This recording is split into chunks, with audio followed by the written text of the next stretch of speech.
Shalom, saudara yang dikasihi Tuhan Yesus Kristus. Saya Pendeta Immanuel Adam. Hari ini kita akan bersama-sama renungkan bagian firman Tuhan yang sungguh-sungguh indah bagi saya. Tuhan Yesus mengajarkan kepada kita dalam Injil Matius pasal 24 ayat 13. Saya ulangi, Injil Matius pasal 24 ayat 13. Dan firman-Nya mengatakan, setiap orang yang bertahan sampai pada kesudahannya, ia akan selamat. Setiap orang yang bertahan sampai pada kesudahannya, ia akan selamat. Tuhan Yesus berbicara firman ini saat Yesus menjelaskan apa yang akan terjadi pada akhir zaman. Yesus menggambarkan bahwa setiap manusia, siapapun mereka termasuk anak-anak Tuhan, sebelum kedatangan Tuhan Yesus yang kedua kali, mereka harus berhadapan dengan situasi yang sulit.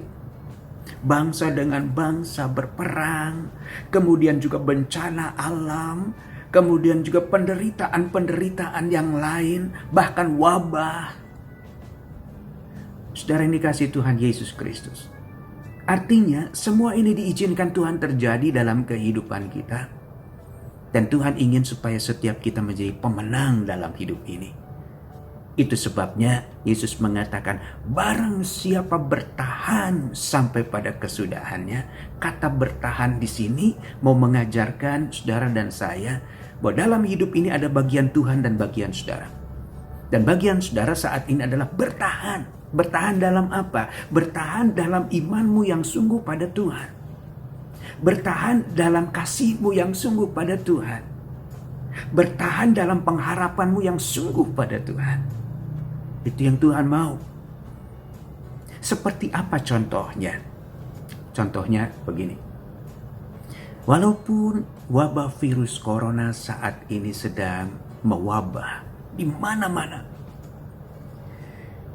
itu bukan menjadi sebuah ketakutan yang menghantui pikiran dan hati saudara. Namun saudara harus hadapi. Dan Tuhan mau mengajarkan bahwa persoalan itu jangan engkau pikul sendirian. Ada bagianmu bertahan. Namun ada bagianku membuka jalan. Itu yang dikatakan oleh Rasul Paulus dalam 1 Korintus pasal 10 ayat yang ke-13. Pencobaan-pencobaan yang kamu alami adalah pencobaan yang biasa.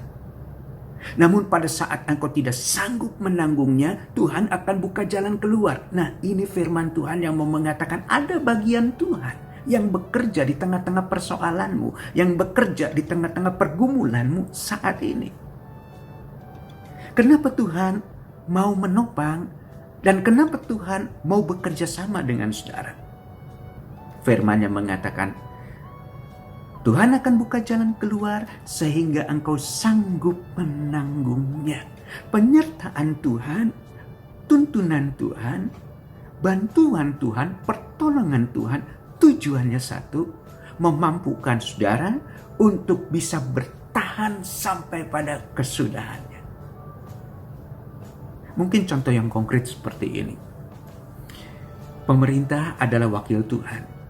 Dalam Roma pasal yang ke-13 ayat 1-7. Oleh karena itu kita harus mendengar pemerintah. Karena apa yang dikatakan pemerintah itu adalah suara Tuhan. Dan ketika pemerintah mengajarkan kepada kita, ayo semuanya tinggal di rumah, beraktivitas di rumah, beribadah di rumah, bekerja di rumah.